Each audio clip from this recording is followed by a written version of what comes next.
Okay, well, good morning, everybody. It is Tuesday, November 25th, 2025, in this chaotic world. And I'm on my way. I'm working. Worked late last night until after 11 p.m. Running subpoenas around the Northwest, Torrington, Danbury, Bethel, Canton, and where else? Oh, East Granby. All over the place. And today we're headed for Rocky Hill. Got 12 stops today. We're really busy. Rocky Hill, Bridgeport, Fairfield, and then back up this way for several businesses. Hartford, West Hartford. West Hartford's actually a residence. Avon, and then the Windsor Run. Windsor Lock, South Windsor. Sorry, we have to leave out East Windsor this time because we're not going there today. And then back here in the area basically, and that's the end of the run. So it's a lot of work to do today. But I want to talk about something interesting a little bit about the human condition. A human trait I find flawed and unfair, but it's true, it exists. And that is that those of us who make the most effort to get the job done, so to speak, to be productive, to do the right thing or whatever, are always expected to do more. In other words, the more you, I guess I'll put it in short, easy terms, the more you do, the more is expected of you. And the less you do, the less is expected of you. There's no equivalency there. No one's held. In other words, if anybody's ever worked at a fast food joint, I worked at McDonald's years ago when I was a teenager, or any kind of team type of atmosphere where a bunch of people are expected to work together to get something done, whether it's on a formal job or whatever it is, even a political campaign for that matter. I'm sure anything, any collaborative effort. Those who do the most work are the ones that get asked to do more. The ones that go the extra mile, most productive after kicking butt.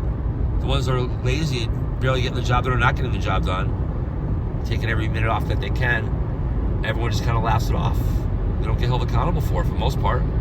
Some managers do that, but generally speaking, most don't. And then if you're the guy running around doing all the work, something comes up that needs doing, they come to you. They know you can do it. Now, it's an honor in a way. It's a red badge of honor. It's a badge of honor, but it's a red badge of honor. It's unfair, really, And it goes for politics. Same thing with, no matter what Donald Trump does, he's basically on the verge of creating world peace. He's brought trillions of dollars into the country, which ultimately we will all economically benefit from. He's catching us up with China. We've been hearing for years about how we're falling behind China, how it's going to be a disaster for us. He's helping us catch up with those guys, get ahead of China. He's doing all these things, going the extra mile, but yet, my hamburger isn't cheap enough yet. Paying too much for my hamburger. And Trump's got to go. What's wrong with you people? I know media is a big part of it. Nasty media. I got to talk about that too. Fox is being infiltrated. There's so much crap coming out of Fox News right now. I'm getting ready to abandon it. Not abandon it, but start monitoring it more as there's a lot of, what they do is they play the liberals' bilge all day long, Marxist bilge all day long, and they shake their heads at it. So, they just don't get the message, blah, blah, blah. There's only very few that are actually pointing out, like Mark Levin is probably the only guy. They point out the fallacy of it, but then they just shrug it off. No one's suggesting that anything be done really about it. Oh, gee, that sucks what they said. They just don't get it. Laura Ingraham. Give me a break. Laura Ingraham was either ignorant, shakes her head, sits there and shakes her head. Just doesn't understand how they don't get the strategy. They don't get the politics. It ain't politics. They're trying to take this country down. The word evil should start being used a little bit more. Here's a violent word. Evil and chaos, by the way, those two words go together. from the very beginning of time. And if you're a religious person, you know that. If you're a rabbi or a priest or a minister, you know that. Chaos and evil go hand in hand. They're practically synonymous. Who's fomenting chaos? Freedom of speech is not unlimited. There are limits to it. You can't roll fire at a crowded theater. This thing is bad. We've got evil people in our colleges teaching our kids, in our public schools, teaching our kids. We got them in our media. We have insane people, literally insane, psychopathic, despotic people. Former director of the FBI, James Comey. I mean, we got and the judge too. Some of these people need to be behind bars. Including that judge that just arbitrarily dismisses a case of basically treason, which is being only charged as lying to Congress, essentially. It's really he's committing treason. Comey is a psychopathic, nut job person who belongs either in a mental institution or behind bars.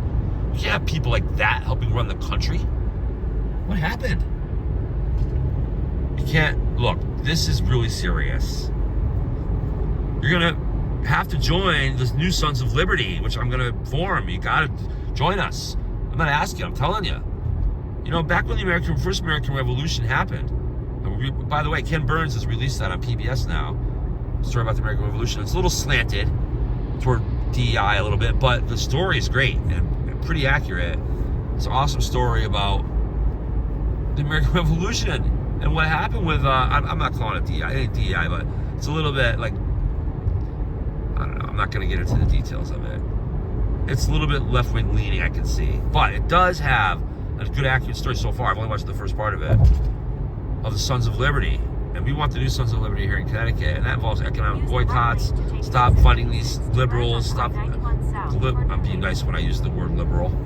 Stop funding these communists. What happened in Minnesota? Holy moly.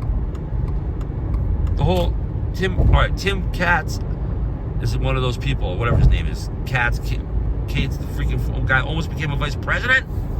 He's insane. Comey, these guys. Jeffrey, these guys are absolutely out of their mind. Fomenting violence, we're letting them get away with it. Just keep doing it.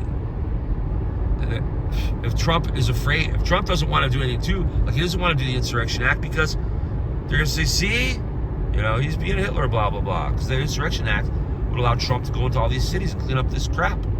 But we're just hesitating to do it. Urging President Trump not to be a James Buchanan, but to be an Abraham Lincoln.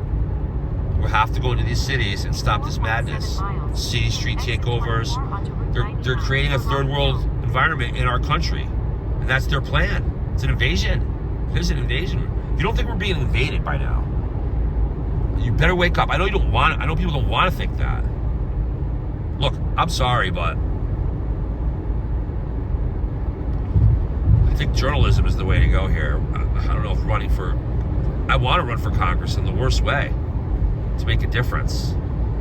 But I think the campaign that I believe is necessary to run, though, nobody wants to help me with that. They're all afraid. So we're going to get together the fighters in this state. And I have a list of them. I made it this last weekend. I made a list of I give them an F, not an F for a grade, but an F for fighter. Those are the people that aren't afraid of this intimidation tactics and those outright lies and this thing about Epstein with, who was it, not Crockett, one of the congresswoman there, was it Letitia? It wasn't Letitia James. It was Crockett, I think. Oh, it was the wrong, different Jeffrey Epstein, blah, blah, blah. I mean, come on. She accused the Republicans of it, and she knew it was a different Jeffrey Epstein. So these kind of like snaky, completely dishonest, their strategy is lie and destroy and foment violence. That's the Democratic Party platform, which is illegal. You have the Democratic Party has been taken over by criminals and is now a criminal organization and needs to be stopped. Like whatever means necessary, like by force. And it needs to be reconstituted. Minnesota needs to be removed from the union. Literally, removed from the union, and federal government needs to go in there, take over the administration of the state temporarily until it can be fixed. That's simple as that what needs to happen. And no one's going to have the balls to do that because we're kowtowing to these. Even Trump is. That's an absolute. The Minnesota state government has been organized to fund terrorism. That is really what we're going to find out. The Minnesota. Let me repeat that. The state government of Minnesota has been infiltrated and turned into a funding camp for terrorism and anti-American Muslim practices. I'm not against freedom of religion, but the Muslim, I saw this thing on Facebook the other day where a guy picked up a Muslim guy in a cab, was riding around for a while with him, and they were talking politics. He was a nice guy, seemed like a real reasonable Muslim guy. And at the end, his position was basically, very nicely, he implied that, the West has got to go, basically. Even though he was the nicest guy, you can't have the West. You got to have Sharia law, man. That's the way it is. It's kind of like, all right, have a good day, So we have a real problem. We're not going to have Sharia law in this country. If we don't want Sharia law and we don't want Marxism in this country to take hold, then we better be ready to fight. And I mean fight. I mean fight with arrests, with prosecutions, in the ballot box with mass voting in our favor and putting a live dead stop. I gotta get off the highway. Live dead stop to voter fraud, which is the next thing we're gonna focus. Gotta put a stop to voter fraud. Gotta be strong about this. Can't be afraid of these people because they're breaking the rules. We can still fight within the rules and still take these people down. We gotta use the maximum power of the rules though. And so I gotta go. First stop's in Rocky Hill. There's so much to talk about. Right now I'm talking with a guy today about spending some money on some equipment so I can much more efficiently do what I'm doing. We're gonna have one hell of a good podcast, blog. My son calls it a blog, not a podcast, whatever. I don't care what you call it. A little of everything. Because then we're gonna do some auditing. That's for damn sure. I am bent on this now. It's starting to become my focus, to be honest. I'm still working on finding the people around me that can help me run for Congress, because that's actually part of this. I look at the campaign as a spoke in the wheel, I'm really thinking about this. It's just a spoke in the wheel, the campaign would be. I could do it without it. Amy Chai and her campaign consultant, and I believe her campaign manager, want to meet me for lunch we have a date and time set and everything. We're going to talk more about that. Anyway, because I'm talking about everything. There's nothing to hide. I gotta go. There's construction here. Oh, look at the construction here. Boy, they don't waste much time with it, that's for sure. Is this something that really needs to be done? Okay, we're gonna go. God bless Connecticut. God bless America.